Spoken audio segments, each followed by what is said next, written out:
जय हिंद दोस्तों। मैं हूं शुभम राजभर और मैं आप लोगों को भारतीय संविधान में भाग 4 पढ़ा रहा था और भाग 4 में आप लोगों को अनुच्छेद 36 से अनुच्छेद 47 तक आप लोगों को मैंने पीछे डिटेल रूप से पढ़ा दिया है, ठीक है। और आप लोगों को आज मैं क्या पढ़ाऊंगा, अनुच्छेद 48 से अनुच्छेद 51 तक मैं आप लोगों को आज पढ़ाऊंगा, जो कि यहाँ पर आज उपस्थित है। और उसको पढ़ने से पहले क्या दिया गया है, मूल अधिकार भाग 3 भाग 4, यानी जो हम लोग पीछे पढ़े थे और जो आज पढ़े थे उसको हम लोग मिला के पढ़ेंगे, कंबाइन करके पढ़ेंगे, जो कि हम लोगों को ज़्यादा समझ में आएगा। अगर इस तरह से पढ़ेंगे ना, ज़्यादा से ज़्यादा समझ में आएगा। तो चलिए स्टार्ट करते हैं, जो कि बहुत इंपॉर्टेंट है यह अनुच्छेद 48, 49, 50, 51 और 52, ठीक है दोस्तों। तो अनुच्छेद 48 में क्या बताया गया है, अनुच्छेद 48 में बताया गया है कि कृषि, अनुच्छेद 48 में बताया गया है कृषि और पशुपालन को लेकर बताया गया है। कृषि और पशुपालन को लेकर बनाया गया है कि हम लोग कृषि को कैसे करें, मतलब कृषि में ज़्यादा से ज़्यादा बढ़ोतरी कैसे लाएं, और पशुपालन में कैसे पशुओं को बचाया जाए, मतलब कि उनको संरक्षण कैसे किया जाए, उसी को देखते हुए इन सबको इस आर्टिकल में रखा गया है। तो सबसे पहले देखते हैं कृषि। कृषि क्या होता है, कृषि को हम लोग कैसे बढ़ावा दे सकते हैं और ज़्यादा से ज़्यादा कृषि कैसे हम लोग उत्पादन कर सकते हैं, यही ना है। तो पहले आता है यूरिया, यूरिया आता है, फिर पोटास आता है। जो सफेद वाला होता है ना, वो यूरिया होता है, और जो हल्का हल्का रेड होता है उसे हम लोग पोटास कहते हैं। यह एक केमिकल ये सब है, ठीक ना। तो हम लोग इसको खेतों में प्रयोग करते हैं, तो यह हमें सस्ते दामों पर मिलता है, क्योंकि यह सब हम अपने खेतों में डालेंगे ना, तो हमारी जो कृषि है वो अच्छी उत्पादक होगी उसकी, ठीक ना। तो यह तो यूरिया हो गया, पोटास हो गया, सस्ते दामों पर हमें मिल ही गया। और इसमें तीसरा क्या आता है, नाबार्ड आता है। ये नाबार्ड क्या होता है, तो नाबार्ड एक क्या है, संस्था है। नाबार्ड एक क्या है, संस्था है, जो कि जो लोग कृषि करते हैं ना, जो लोग कृषि करते हैं और वो इसके तहत लोन ले सकते हैं। लोन क्या ले सकते हैं, लोन ले सकते हैं। तो एक नाबार्ड एक संस्था है, इसके तहत लोग लोन ले सकते हैं और अपनी कृषि को अच्छे ढंग से कर सकते हैं, ठीक ना। और इसमें अगला क्या दिया है, मशीन। कृषि को अगर हमें ज़्यादा कृषि करनी है तो भाई मशीन की आवश्यकता पड़ेगी, मशीन की। तो मशीन हो गया, फिर ट्रैक्टर हो गया। जैसे में कि मशीन में कृषि करने के लिए सबसे अच्छा साधन क्या है, ट्रैक्टर है ना भाई। ज़्यादा खेत अगर हमको जोतना रहेगा तो ट्रैक्टर घुसा देंगे, पूरा ट्रैक्टर से जोत के एकदम पूरा मस्त कर देगा, यानी बहुत कम समय में अधिक काम कर देता है ट्रैक्टर, जो कि किसानों के लिए बहुत फायदेमंद होता है। और इसमें क्या दिया है, क्रांति। कृषि को बढ़ावा देने के लिए कुछ क्रांतियां लाई गई थी, जैसे में हरित क्रांति लाया गया था, पीली क्रांति लाई गई थी। इससे क्या है कि कृषि में बढ़ोतरी हुआ और कुछ प्रकार के उर्वरकों का मतलब बनाया गया, निर्माण किया गया, जैसे में यूरिया, पोटास, डाई, सल्फर, ये सब खेतों में डालने से क्या होता है, कृषि के जो लोग कीटाणु होते हैं वो मर जाते हैं और ज़्यादा से ज़्यादा अच्छी से अच्छी कृषि हो जाती है। और इसमें सेकेंड क्या दिया है, पशुपालन। तो भाई पशुपालन में क्या होता है कि पशुओं को हत्या नहीं किया जा सकता है। जैसे में कि इस समय तो आप लोग जान ही रहे हैं कि गौ हत्या ज़्यादा चरम सीमा पर चल रहा है।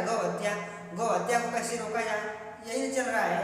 तो हम लोग गौ हत्या पे थोड़ा सा चर्चा कर लेते हैं कि गौ हत्या मतलब कि ये पशुपालन में क्या बताया गया है कि हम किसी भी आर्थिक दूध धारक की हत्या नहीं करते हैं।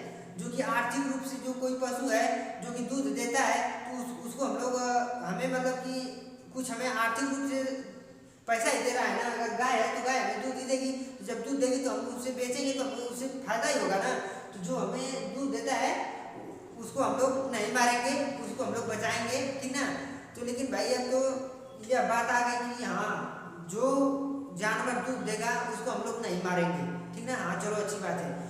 लेकिन इसमें दूसरी बात क्या आ गई कि अगर वही गाय जब दूध देना बंद कर देगी, जब वो यानी सूख जाएगी, तो क्या उसको हम लोग काटेंगे या फिर मारेंगे। तो सुप्रीम कोर्ट ने क्या कहा है, सुप्रीम कोर्ट ने कहा कि हाँ बिल्कुल मार सकते हो।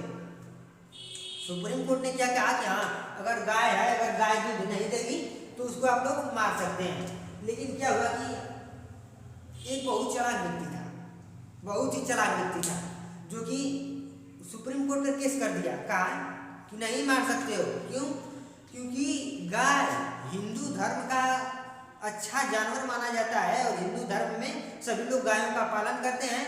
और इसमें से दूसरी बात आ जाती है कि अगर गाय अगर दूध देना बंद भी कर देती है तो क्या होता है कि हिंदू धर्म में साइंस के मुताबिक जो गाय का मूत्र होता है उससे दवाई बनाने का कार्य होता है, और जो गाय का गोबर होता है उससे लोग लिट्टी चोखा बनाने का कार्य करते हैं हिंदू धर्म में। तो भाई हाँ, सुप्रीम कोर्ट ने कहा अरे हाँ भाई सही बात बोल रहा है। तो क्या किया सुप्रीम कोर्ट ने अपना आदेश वापस ले लिया और कहा कि हाँ चलो ठीक है, गाय को नहीं मार सकते हैं या फिर किसी भी जानवर को आप लोग नहीं मार सकते हैं भाई। इसमें से क्या होता है कि सरकार को भी ध्यान देना चाहिए ना कि मान लीजिए कोई किसान है, गरीब किसान है और वह गाय को रखा है, ठीक है, गाय उसका जब तक दूध देगी तब तक उसका आजीविका चलेगा। गाय दूध देना बंद कर देगी, आजीविका नहीं चल पाएगी उसकी। तो किसान भाई क्या करेगा, गाय को हालांकि बेच देगा। जब गाय को बेचेगा वो तो भाई वह कसाई के पास जाएगा, तो कसाई से क्या करेगा, कटबे न करेगा। तो इसके लिए कोई कैसे रोक सकता है ना। तो जहाँ तक सरकार को भी रखना चाहिए कि गौशाला बनाए कि जो भी किसान भाई हैं अगर उनकी गाय दूध नहीं दे रही है तो वो क्या करें, सीधे जो लोग होते हैं उनको ना बेचें और वो अपनी गायों को गौशाला में जाकर दे दें, और गौशाला में उसकी जो भी गाय का खर्चा आएगा उसको गवर्नमेंट सरकार देकर उसको पूरा कर देगी, ठीक है। तो भाई इसमें पशुओं को बचाने का भी कार्य किया गया था, ठीक है। लेकिन साथ साथ हमने आज कृषि को बढ़ावा दे दिया और इसमें पशुपालन को भी बढ़ावा दे दिया। लेकिन इसमें एक और बात आ जाती है, इसमें अगली बात क्या आ जाती है, जैसे में अगली बात क्या है कि यहाँ पर क्या दिया गया है, 42वां संशोधन। भारतीय संविधान में 42वां संशोधन कब हुआ था, तो 1976 में हुआ था। किसके तहत यह हुआ था, मतलब इसको कौन संशोधन करने का कार्य किए थे, मतलब 42वां संशोधन को कौन करवाने का कार्य किए थे, तो स्वर्ण सिंह ने करवाने का कार्य किए थे। जो यह बड़े रूप के अधिकारी थे, ठीक ना, इन्होंने ही काम करवाने का कार्य किया था। और इन्होंने क्या बताया था, क्या करवाया था कि अनुच्छेद 48 है ना, इसी 48 में अनुच्छेद क जोड़ दिया गया। अनुच्छेद क में क्या जोड़ दिया गया कि पर्यावरण के लिए, यानी पर्यावरण को कैसे बचाया जाए, यानी कृषि को तो हम लोग बचा दे रहे थे। जैसे में कृषि में हम लोगों का धान हो गया, गेहूँ हो गया, तो फसल है तो उसको हम लोग खाने के लिए बोते थे, ठीक ना, तो उसको हम लोग खाने के लिए बोते थे और उसमें हम लोग उर्वरक भी डालते थे, मतलब अनेक ऐसी तमाम प्रकार की कीटनाशक दवाओं से उसे सुरक्षित से बचाते थे और उससे हमारा ज़्यादा से ज़्यादा अनाज उत्पन्न होता था। और उसमें पर्यावरण के लिए भी बना दिया गया, 48 क में जोड़ दिया गया पर्यावरण के लिए सुरक्षा और वन्य जीव के लिए सुरक्षा। जैसे में इसको समझते हैं, जैसे में कि पर्यावरण के लिए, तो भाई पर्यावरण के लिए क्योंकि अगर मान लीजिए कि जो बबूल का पेड़ है वह फल तो हमें देता नहीं है, बबूल का पेड़ है जो हमें फल देगा नहीं, और जो पीपल का पेड़ है ये भी तो फल नहीं देगा, तो क्या इसको हम लोग काट देंगे, इसका संरक्षण नहीं करेंगे। आप ही लोग बताइए, जो यह बबूल का पेड़ है और पीपल का पेड़ है इसको हम लोग काट देंगे, इसका संरक्षण नहीं करेंगे भाई, क्योंकि यह बबूल का पेड़ हमें ऑक्सीजन देता है और यह पीपल का पेड़ भी क्या देता है, हमें ऑक्सीजन देता है, तो इसको हम लोग नहीं काट सकते हैं। और मतलब कि पर्यावरण मतलब पौधों को बचाने के लिए यह बनाया गया था। और उसमें दूसरी बात क्या आती है, वन्य जीव के लिए, वन्य जीव में क्या आ जाएगा, तो वन्य जीव में क्या आ जाएगा, हमारा वन्य जीव में हो जाएगा शेर आ जाएगा और बाघ आ जाएगा, शेर आएगा, बाघ आएगा और हाथी आ जाएगा, ठीक ना। तो क्या जो ये शेर होते हैं सब शेर, तो शेर भाई देखो शेर हमें दूध देगा, बताइए शेर हमें दूध देगा तो हम उसे संरक्षण करेंगे नहीं करेंगे ना। लेकिन क्या है कि शेर को बचाना आवश्यक है, इसलिए हम लोग उसको बचाते हैं। और जो ये हाथी है तो क्या हाथी हमें दूध देता है, हाथी हमें भी दूध नहीं देता, लेकिन क्या है कि हाथी को हम लोगों को बचाना है। और जो यह बाघ है, तो बाघ देखो पूरा विश्व में भारत के पास सबसे ज़्यादा बाघ है, बताओ सबसे ज़्यादा बाघ भारत के पास है। तो अच्छा बताइए ये कैसे हुआ, मतलब सबसे ज़्यादा कैसे हुआ।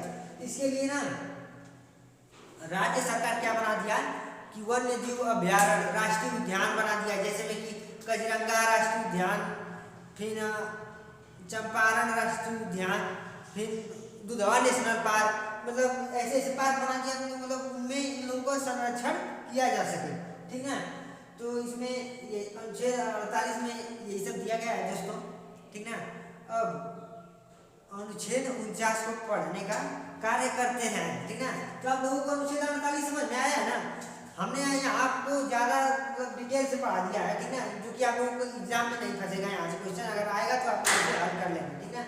अब आर्टिकल 49 क्या कहता है, मतलब आर्टिकल 49 क्या कहता है कि राष्ट्रीय महत्व या राष्ट्रीयता को महत्व देता है, ठीक ना। क्या है कि धरोहर, धरोहर मतलब क्या होता है कि हमारी धरोहर क्या है, धाम, जैसे में कि उत्तराखंड धाम, बद्रीनाथ धाम, मतलब उनको बचाना, उनको संरक्षण करना। जैसे में उत्तराखंड जो धाम है, बद्रीनाथ जो धाम है, उसको हम लोगों को बचाना है। तो उसको कौन बचाएगी, तो हमारी राज्य सरकार बचाएगी, जो कि केंद्र सरकार नहीं है, राज्य सरकार उसको बचाएगी। और उसमें क्या है, दूसरी बात इमारत आ जाती है। इमारत में क्या आ जाती है, जो कि बड़े बड़े मंदिर हैं, पुराने ताजमहल है, कुतुब मीनार है, मतलब ये सब हमारे क्या है, पुराने धरोहर है। और क्या है इसमें कि ये हमें राष्ट्रीयता महत्व देते हैं, ठीक ना। तो इमारत में जैसे में आप लोग दक्षिण भारत में चले जाएंगे ना, तो वहाँ पर अनेक प्रकार के मंदिर पाए जाते हैं। दक्षिण भारत में जाएंगे ना, तो अनेक प्रकार के मंदिर पाए जाते हैं, जो कि बहुत ही उनको राज्य सरकार ने सुरक्षित करके रखा हुआ है।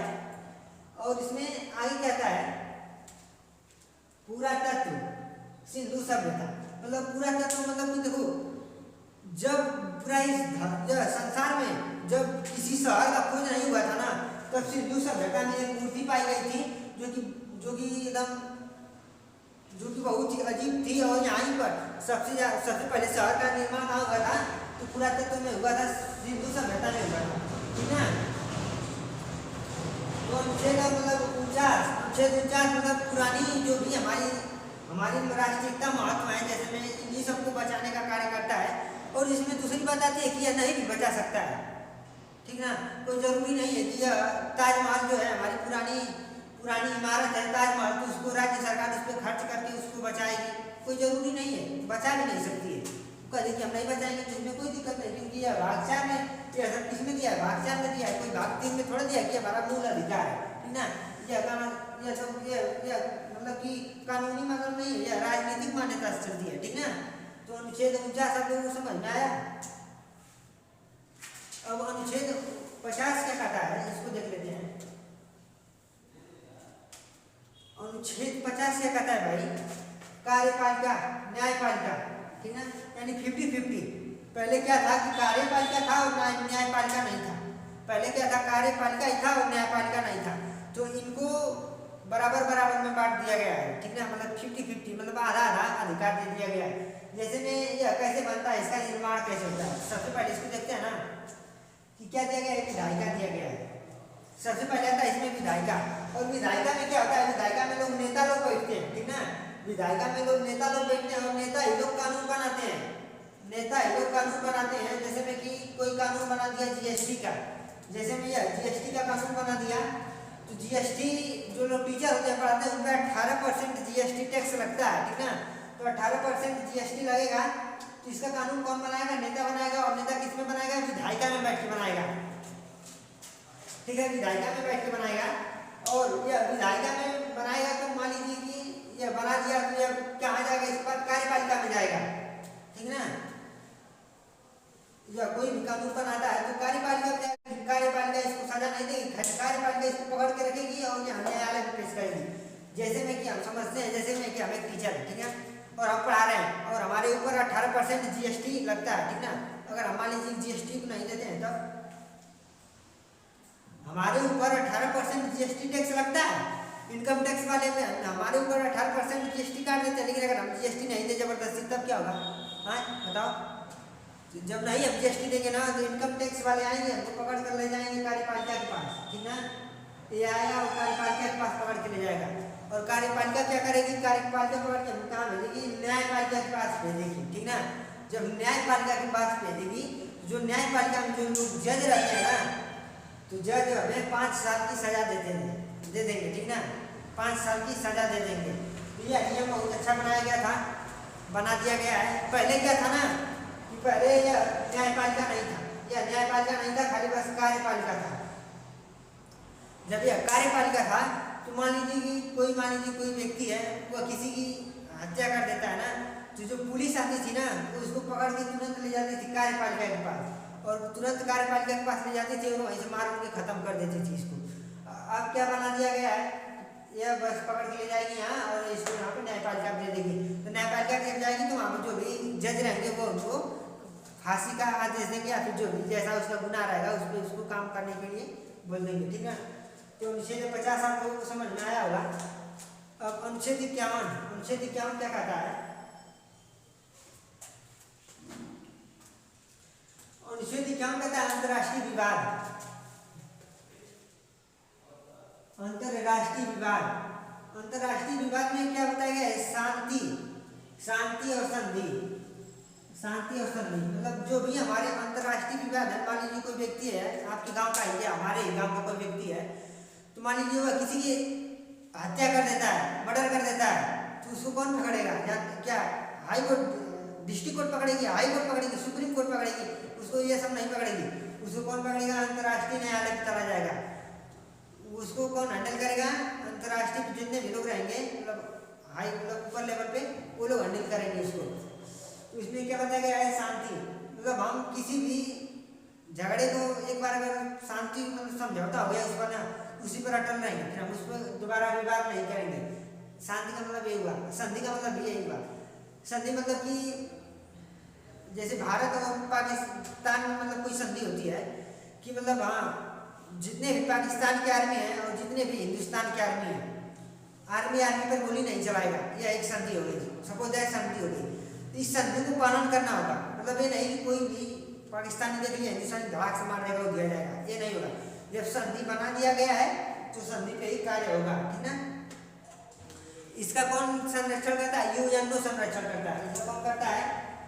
यूएनओ संरक्षण करता है।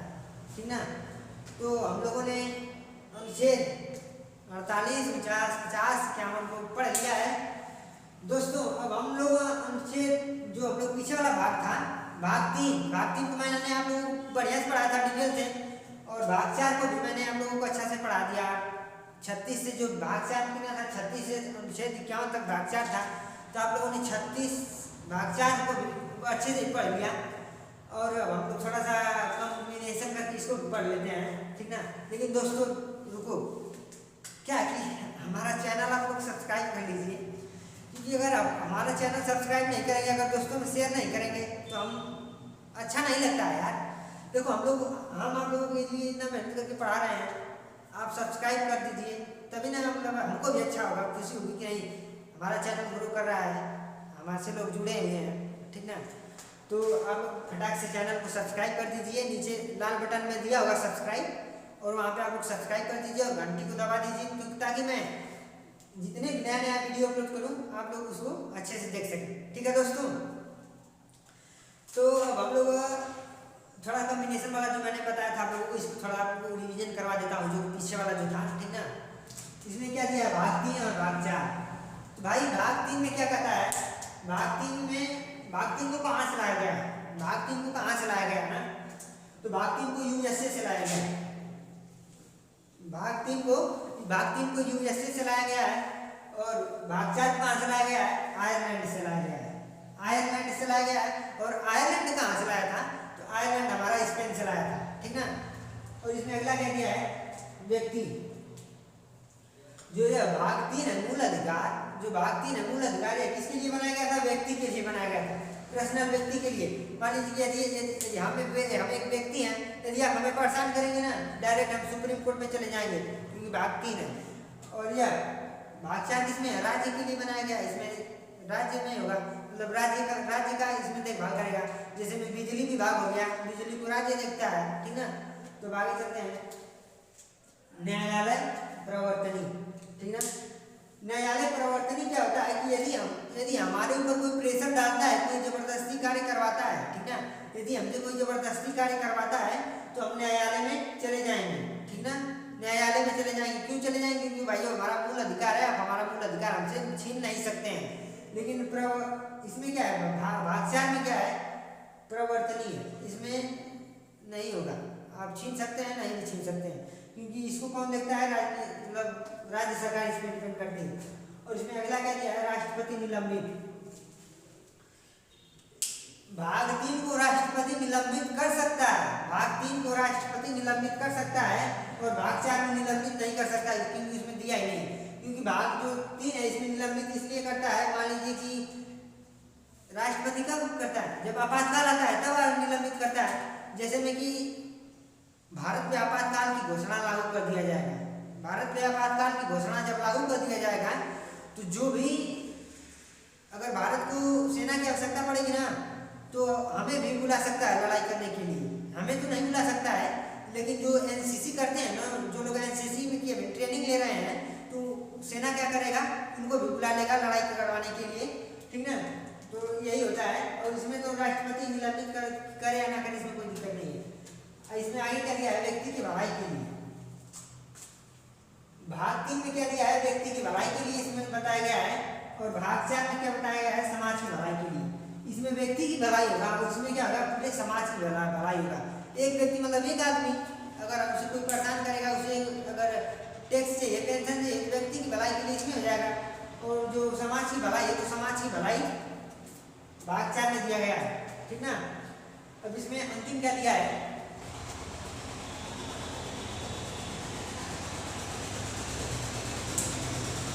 कानूनी मान्यता, ठीक ना भाई। देखो यह मूल अधिकार हमें कानूनी मान्यता देता है, मूल अधिकार हमें कानूनी मान्यता देता है, मतलब हमें हमारे ऊपर एक कानून बना कर देता है कि नहीं मतलब ये तुम्हारा अधिकार है, मूल अधिकार है। हमें कानून ने ऐसा बना के दिया है, तो मूल मतलब कानूनी मान्यता देता है। और ये जो है भाग 4 यह राजनीतिक मान्यता देता है, यह राजनीतिक मान्यता देता है। इसका मतलब कि जो भी राजनेता होते हैं उस पर यह लोग अधिकार करते हैं, ठीक ना दोस्तों। तो हम लोग आपको क्या मूल अधिकार में भाग 3 और भाग 4 में भी थोड़ा सा आप लोगों को मैंने रिविजन करवा दिया और भाग 48 से भाग 51 तक पढ़ा दिया। और अनुच्छेद 4 ब्याज खत्म हो गया हम लोगों का। और हम लोग अब कल अनुच्छेद 52 से पढ़ना स्टार्ट करेंगे। और 52 से पढ़ने से पहले हम लोगों को और भी कुछ ऐसे महत्वपूर्ण बातें हैं जो मैं आप लोगों को उसमें कल बताऊंगा। तो दोस्तों हमारे चैनल को सब्सक्राइब कर दीजिए। और ये आप लोगों को वीडियो समझ में आया कि नहीं कमेंट में जरूर लिख कर बताना।